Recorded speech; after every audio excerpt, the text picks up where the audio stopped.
Money over passion. An ideology most Roblox developers tend to conform to these days. They have zero regard for creativity or originality, and their entire end goal is money, money, money, and more money. But, of course, passion cannot be the end-all be-all to making a game that will fund you and your developers. Understandably, everybody has bills to pay.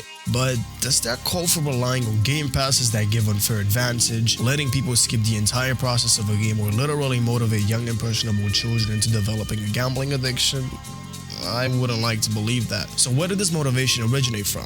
Let's look at my experiences. Consider Phantom Force's Reason to Die Awakening and Jailbreak. None are anime-based, but over the years they were massive headlines on the Roblox homepage. Reason to Die draws from Left 4 Dead 2, Phantom Force is from Battlefield, and Jailbreak from prison life. But the common thread? They all push using real-life money heavily.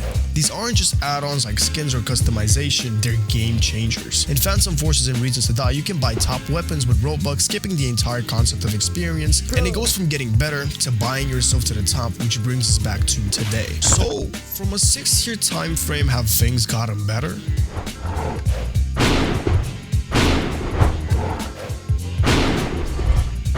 Adolf Hitler, 2143, sieh weit into den Kampf. Absolutely fucking not. Back in 2017, these games had an excuse for letting people run rampant with pay-to-win advantages, and that excuse was games were actually good and enjoyable. Now, it's just a plethora of dogshit anime simulators or rolling system cash grab games that cater themselves to audiences as premature as Roblox allows, which follows into my next point. Preying on little kids. Developers are preying on kids. It's not just selling games, it's setting traps. Buy this to progress, get this 0.1% raise, pushing young impressionable children into a gambling addiction, robotically spitting away for unrealistic rates until their parents' bank accounts are emptied or motivation to swap accounts dies. And who's amplifying this? YouTubers like Aura6 racking in views and cash for posting about spending hundreds of dollars every video, or YouTubers never stating their own opinion about a game.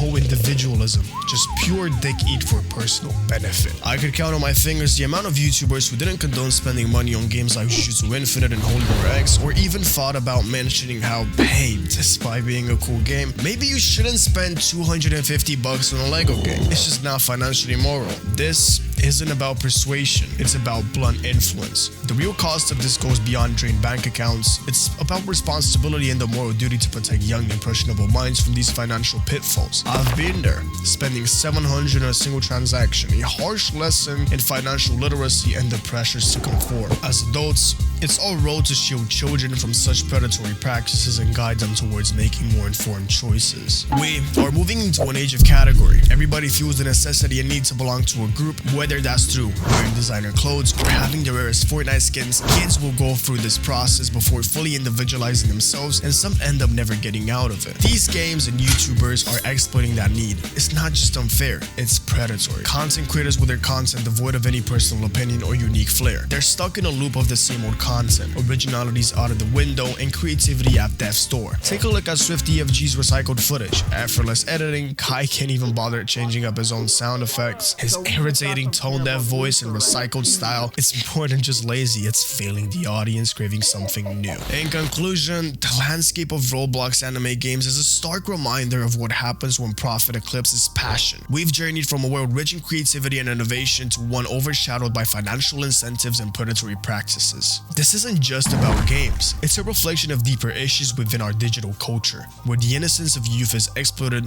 and the spirit of originality is dampened. However, this is not the end of the story, but a call to action. It's a rallying cry for developers to rediscover their passion for developing, to create experiences that inspire rather than exploit. For content creators, it's a challenge to break the cycle of repetitive content, to bring back the unique flair and personal touch that connects with audiences on a deeper level. And for the community, especially the younger players, it's an urgent reminder to navigate this world with awareness and discernment. It is crucial to understand the value of money and the traps of in-game spending. We stand at a crossroads. The path we choose now will shape the future of video games and online communities. Let's choose a path that celebrates creativity, fosters ethical practices, and protects the next generation.